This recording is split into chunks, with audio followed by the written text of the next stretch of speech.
Welcome back to our ABC General Hospital Spoilers channel. Today, we will dive deep into the explosive developments unfolding on Thursday, December 4th, as Port Charles faces a cascade of shocking revelations, emotional confrontations, and dangerous secrets threatening to unravel the lives of several key characters. Buckle up because this episode promises to deliver the kind of dramatic fireworks that keep devoted fans glued to their screens, with multiple intersecting storylines that will leave viewers questioning everything they thought they knew about who they can trust in this increasingly complicated town. The Drew Kane confession. Curtis Ashford's dangerous secret. Curtis Ashford finds himself backed into an increasingly precarious corner as he prepares to make what could be a life-altering confession regarding the Drew Kane shooting, having already been forced to tell lies to the police during their investigation into this highly publicized crime. Curtis now faces the daying reality that his deceptions are beginning to crumble around him. The weight of knowing what truly transpired behind closed doors has become an unbearable burden, one that threatens to expose his involvement in a criminal conspiracy that extends far beyond simple obstruction of justice. When Curtis finally retreats to a private moment with Jordan Ashford, the tension between them will be palpable as he struggles with the impossible decision of whether to finally come clean about his role in ordering a hit on Drew. The revelation that Curtis offered Selena Wu an astonishing sum of $1 million in exchange for carrying out this deadly deed represents a shocking turning point in his character arc, suggesting that desperation and fear have driven him to contemplate actions he never imagined himself capable of committing. As Jordan listens to her husband's confession, she will be forced to grapple with the complicated emotions of learning that the man she loves may have orchestrated an attempted murder, all while trying to understand his motivations and the desperate circumstances that led him down this dark path. Nina Reeves faces a devastating day at Brown Dog Bar. Nina Reeves arrives at the upscale Brown Dog Bar, hoping for a moment of respite from the mounting pressures and complications that have begun to dominate her personal life in recent weeks. Upon encountering Ava Jerome, who is herself dealing with her own tangled web of secrets and lies, Nina immediately laments that her day has reached an all-time low, expressing her frustration with the seemingly endless parade of disappointments and betrayals she continues to experience. Ava, ever the pragmatist with her own cynical worldview shaped by years of surviving in Port Charles' dangerous landscape, responds with a cryptic warning that Na should not be so confident in her assessment of just how terrible things can become. The tension between the two women escalates dramatically when Ava reveals her shocking betrayal. She has recently informed Portia Robinson about Nina's relentless efforts to implicate her as a potential suspect in the Drew Kane shooting investigation. According to A's explanation, her decision to betray Na's confidence stemmed from a genuine concern that Nina was deliberately stirring up trouble for Portia and potentially putting her at risk through malicious rumors and unsubstantiated accusations. This revelation acts as a catalyst, sparking an intense emotional reaction from Nina, who feels blindsided by what she perceives as a violation of their fragile friendship. and an act of deliberate sabotage during an already difficult period in her life. Portia Robinson's confrontation and accusatory questions, adding another layer of complexity to Na's already nightmarish day. Portia Robinson makes a dramatic entrance at Brown Dog Bar, clearly intent on confronting Nina about the unfounded accusations and suspicions that have been circulating throughout Port Charles.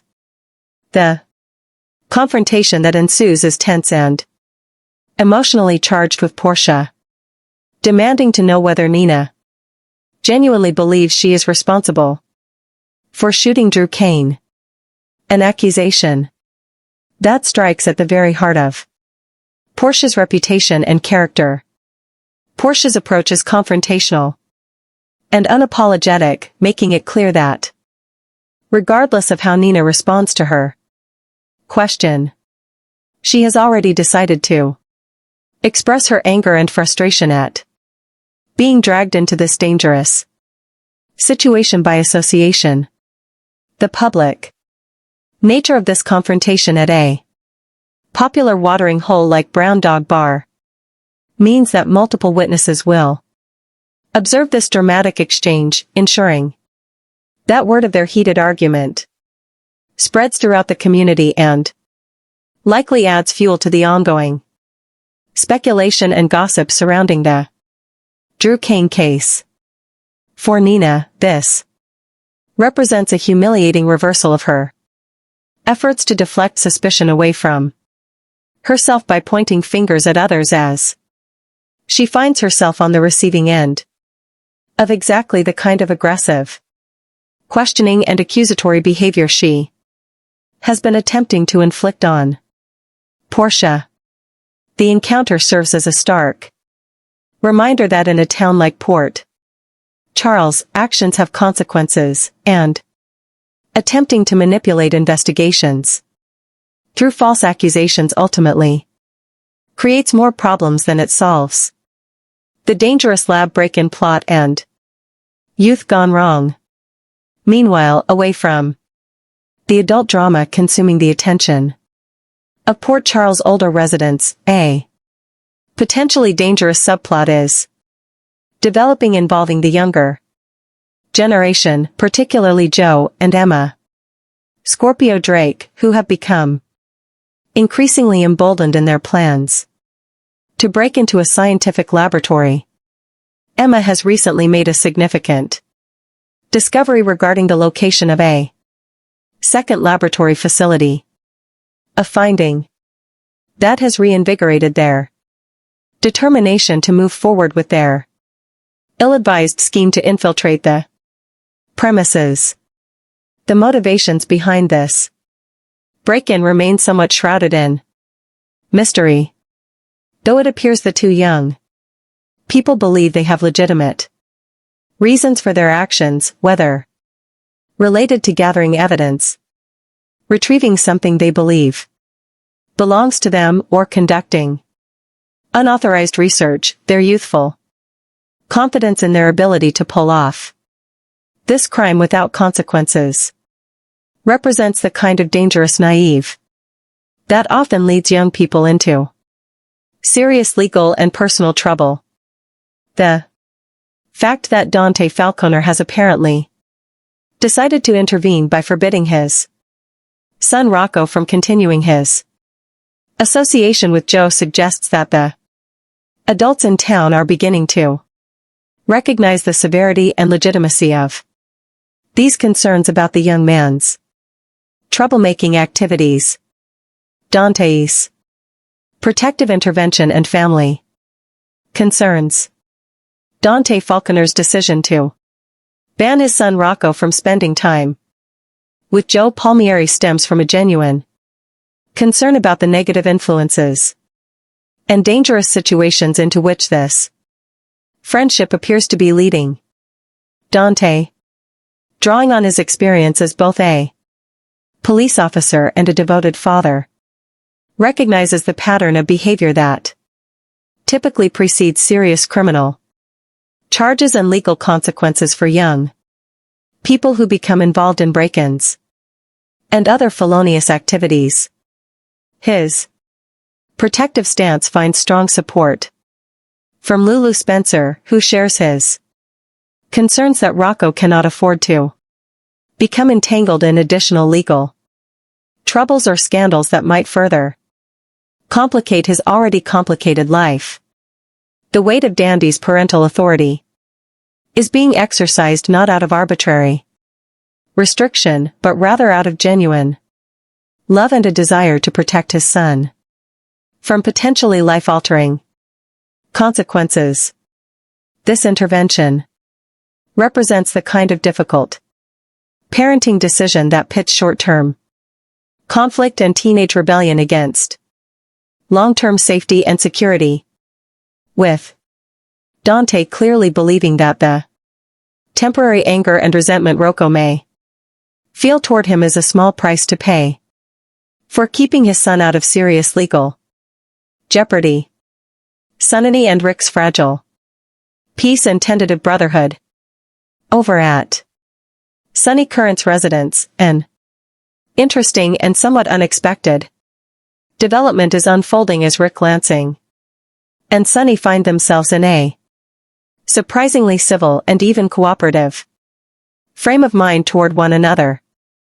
The shared legal challenges they are facing have apparently created a circumstance wherein Rick's professional expertise and legal acumen have become valuable to Sunny, leading to a temporary détente in their historically contentious relationship.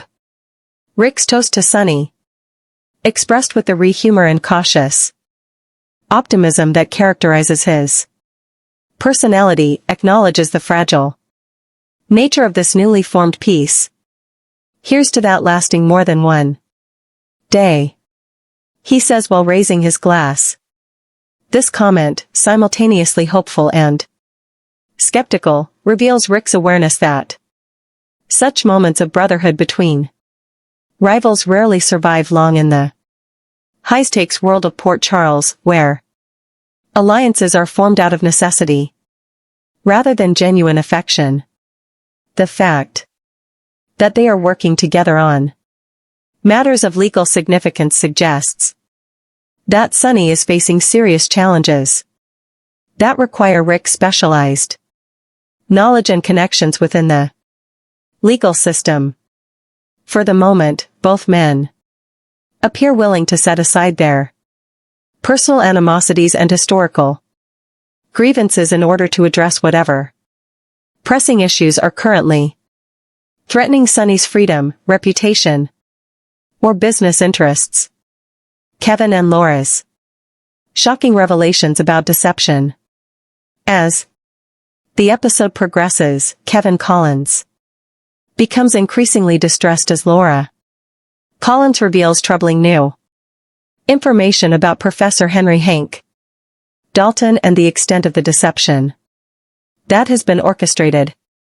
Kevin's perspective shifts dramatically when he comes to understand that this situation involved far more than simply setting Laura up for a fall that represented a calculated message being sent to her and potentially to others in Port Charles.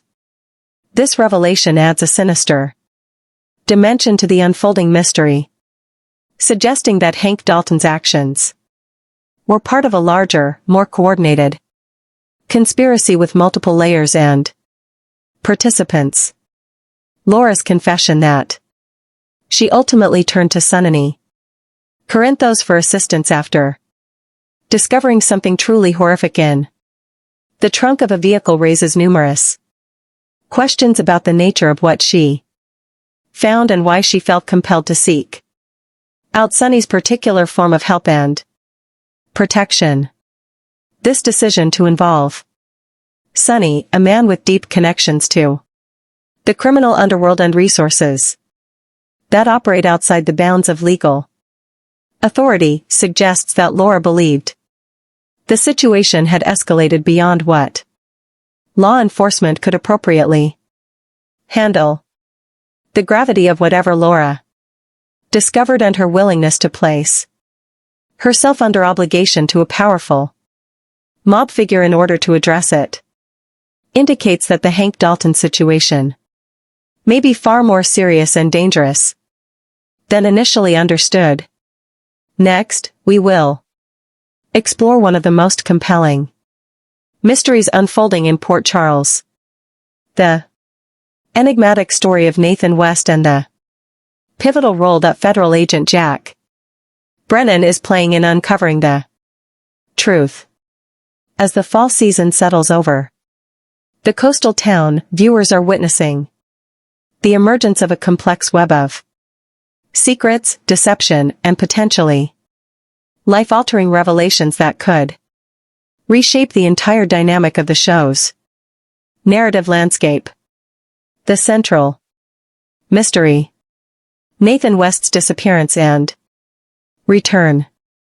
The burning question that has captivated General Hospital fans for weeks centers on the profound mystery surrounding Nathan West's inexplicable 7-year absence.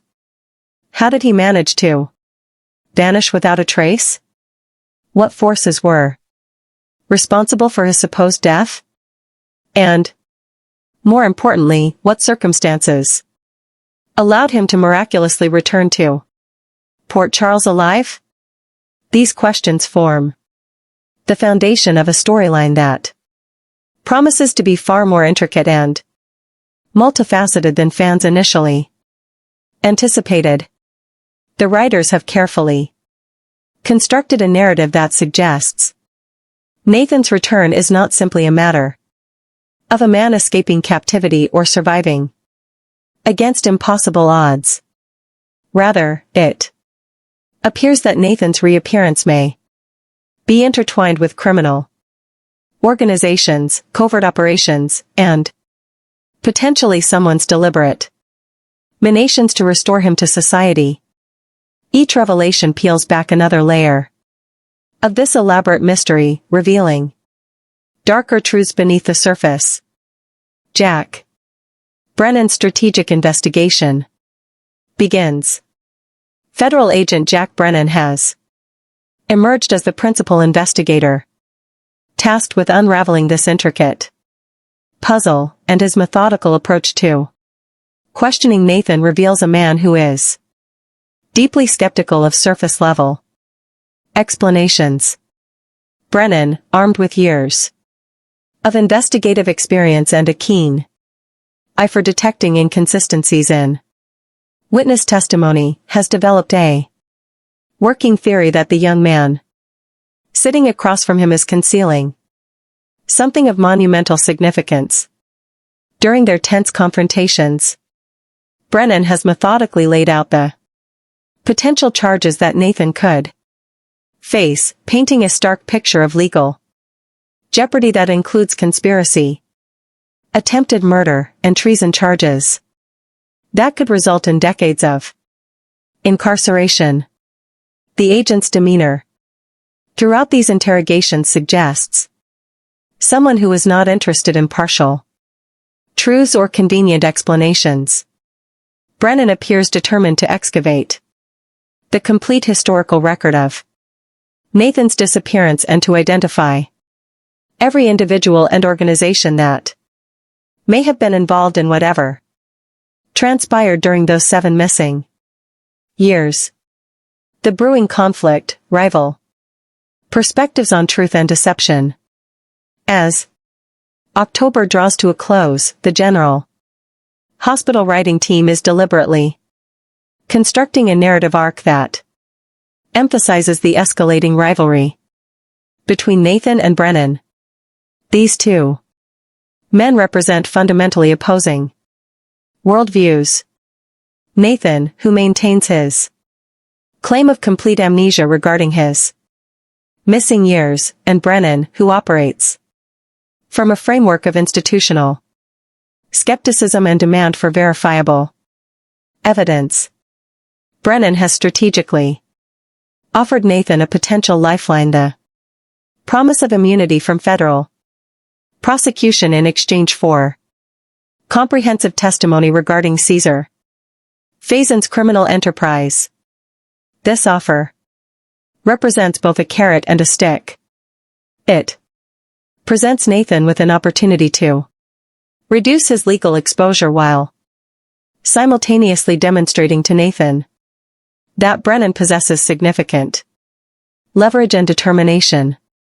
The agent's body language and tone during these interactions make abundantly clear that refusing this offer would carry severe consequences. Consequences that extend far beyond simple legal troubles. Nathan, displaying a resolve that could indicate either genuine innocence or calculated deception, has consistently rejected Brennan's assertions and has staunchly refused to acknowledge any meaningful connection between himself and Faison beyond their biological relationship. When confronted with suggestions that Faison might serve as a father figure or mentor, Nathan has vehemently denied such implications, insisting that his personal feelings toward Faison are complicated by trauma and resentment rather than loyalty. In a moment of theatrical defiance, Nathan dramatically exited Brennan's office, leaving the investigator to contemplate whether he had pushed the young man too far or whether Nathan's emotional display was itself a calculated performance designed to deflect further questioning. Scrutinizing Nathan's claims of amnesia. Despite Nathan's theatrical rejection of Brennan's interrogation methods, the federal agent's analytical intuition may actually be pointing him toward uncomfortable truths that Nathan prefers to keep buried.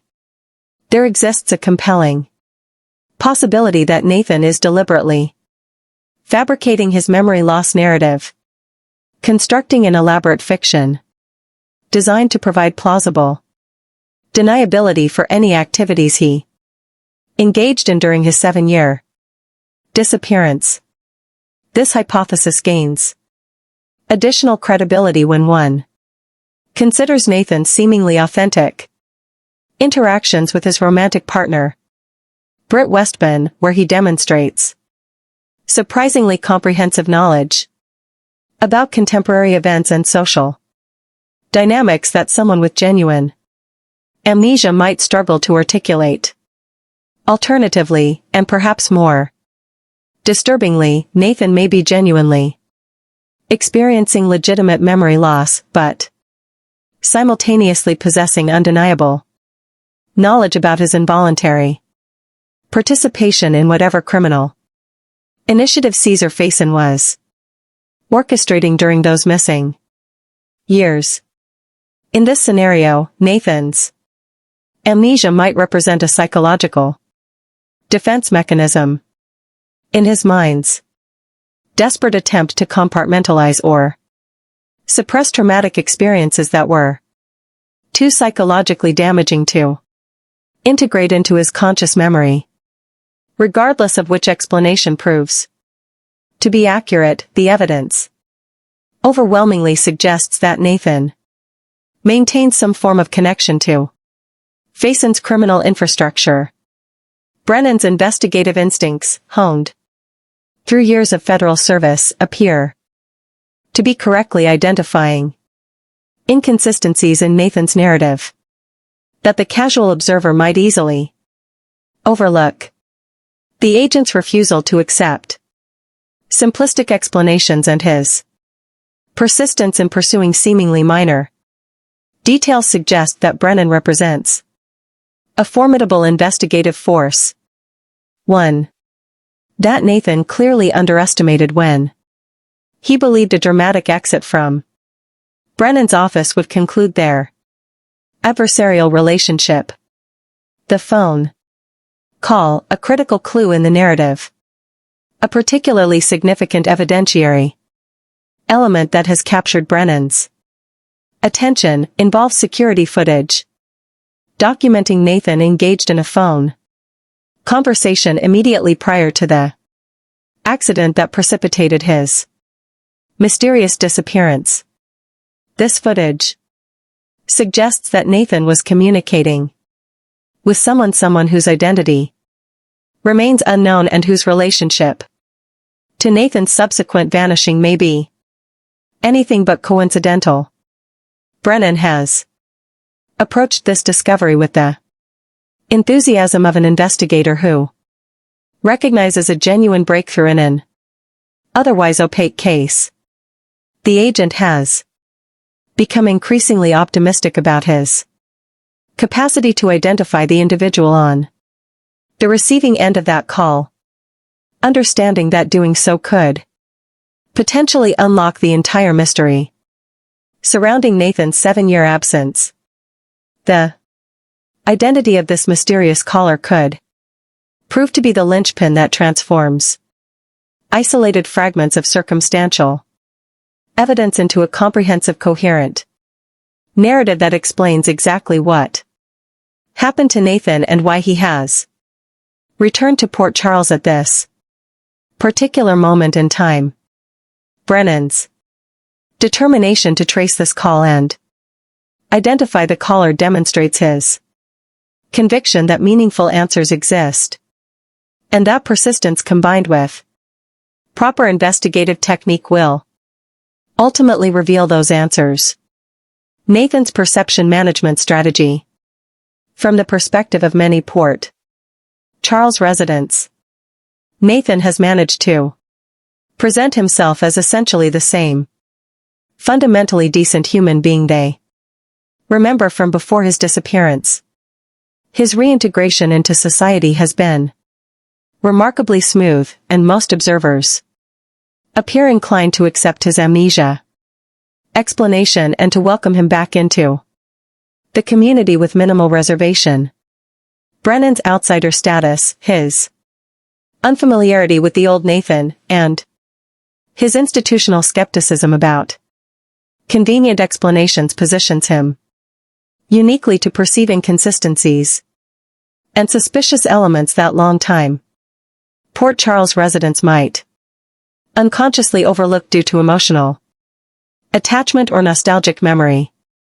Brennan lacks the psychological investment in believing Nathan's story, which arguably makes him the ideal candidate to investigate whether Nathan is accurately representing his past or whether he is engaging in a sophisticated exercise in deception. As Brennan continues his investigation and moves progressively closer to uncovering whatever truth exists beneath the surface of Nathan's carefully constructed narrative, the agent may inadvertently be positioning himself in an increasingly precarious and potentially dangerous situation. Emerging dangers and hidden adversaries. The escalating tension between Nathan and Brennan does not exist in isolation. Rather, it operates within a broader context of threat and danger that encompasses additional actors whose motivations and allegiances remain partially obscure. Specifically, the figure of Jen Sidwell introduces a substantial complicating factor to this narrative equation. Sidwell, whose criminal background and current activities suggest someone operating at significant levels of organizational sophistication, may be directly connected to Nathan's disappearance and to whatever criminal infrastructure Faison was developing. Should Brennan continue his investigation and actually succeed in uncovering the complete truth, including details about Nathan's complicity in Faison's criminal operations or evidence of coordination between Nathan and Sidwell, the federal agent could rapidly transform from investigator to target.